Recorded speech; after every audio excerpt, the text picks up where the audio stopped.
مسلم student federation کے office secretary بھی ہوا کرتے تھے، وہ میرے ساتھ تھے. میں نے انہیں بتایا کہ بھئی میں نے تو میں from horse mouth I have got the order and I have to go for that. انہوں نے کہا نہیں، ہم تمہارے ساتھ ہیں، ہم لیل پور نہیں جا رہے، ہم ادھر ہی آپ کے ساتھ ہیں اور وی ول فائٹ دس الیکشن.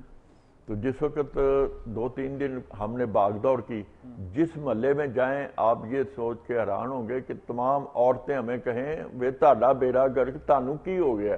وہ بیچارہ مذہب چھڈ کے آیا تو تسی اودی مخالفت کر رہے ہیں. پھر بدل گیا تھا، اچھا کتاب بھی لکھی ہے، بدل بھی گیا تھا، پاکستان آیا، اس نے شادی بھی کی تھی ایک ہماری بہت مشہور سیاستدان کی سابقہ بیوی کے ساتھ، اور ان کی اولاد جو سیاستدان کی آج ہی پاکستان میں بڑی نامور ہے. اچھا، تو وہ انہوں نے جس وقت یہ بات ہوئی تو ہمیں کافی ہو رہا تھا کہ عورتیں ہمارے ساتھ نہیں ہیں. تو میں گھر میں بیٹھا ہوا تھا شام کیا گابا پہلے ہرا چکا تھا کسی میاں امیر الدین صاحب کے خلاف اس نے الیکشن لڑی تھی پنجاب اسمبلی کی. تو وہ پنجاب اسمبلی کا ممبر تھا.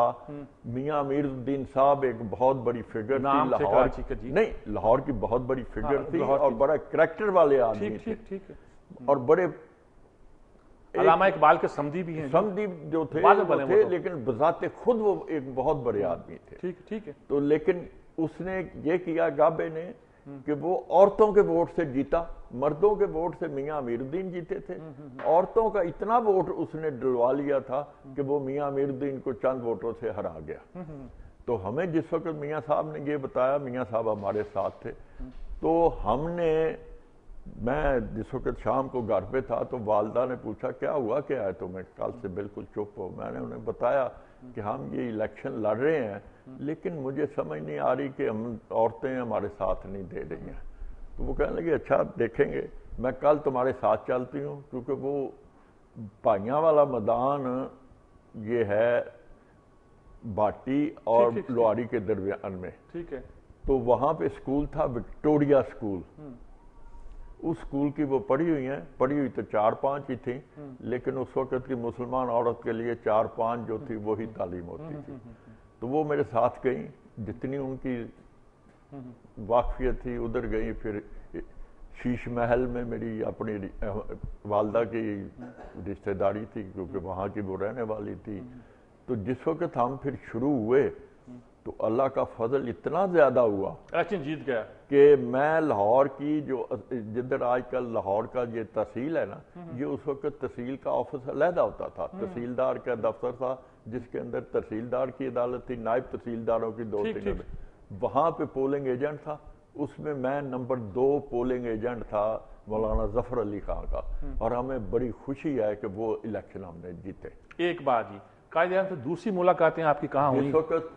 جس وقت پھر حضرت قائد اعظم محمد علی جناح رحمۃ اللہ علیہ لاہور آئے، اسی الیکشن کی وجہ سے آئے کہ مسلمانوں کو بتانے کے لیے کہ you have to get this election آن.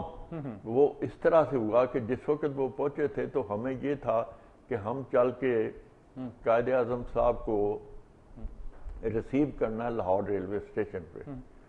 تو میرا گاؤں چھوٹا سا گاؤں تھا لیکن اس میں کاریں 3-4 تھیں اور میرے رشتہ داروں کی تھی.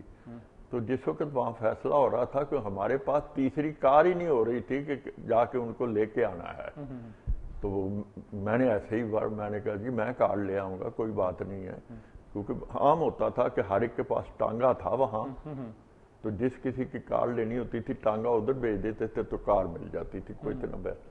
تو مجھے یاد ہے میں نے اپنے جس وقت چاچا سے بات کی تو اس نے کہا ٹھیک ہے کل اس کو ٹانگا بھیج دے تو وہ لے چلا جائے گا. تو جس وقت آگے ہوا تو وہ کہتے ادھر آؤ، کائے کے لیے کار چاہیے؟ میں کہ جی کل ساڈے قائد اعظم صاحب آ رہے ہیں تے اسی انہاں دے وہ تینوں پتہ نہیں ہو سارے پتہ لگ جائے گا کیونکہ وہ سارے خود یونینسٹ تھے، یہ بھی میں آپ کو بتا دوں. تو یہ حالت تھی اس وقت. اچھا، تو وہ جس وقت جلسہ ہوا اسلامیہ کالج ریلوے روڈ میں، تو ریلوے روڈ پہ اس وقت جو سارے کہتے ہیں جی قائد اعظم کو کچھ پتہ نہیں تھا اذان کیا ہے، مذہب کیا ہے، لیکن میں آپ کو بتا دوں جس وقت علامہ مشرقی نے آ کے اذان دینی شروع کی مبارک مسجد میں، وہ اس وقت تقریر کر رہے تھے اسلامیہ کالج کی گراؤنڈ میں، تو انہوں نے کہا یہ تو اس وقت تو کوئی اذان کا وقت نہیں ہے، یہ اذان کا کس وقت کی ہے؟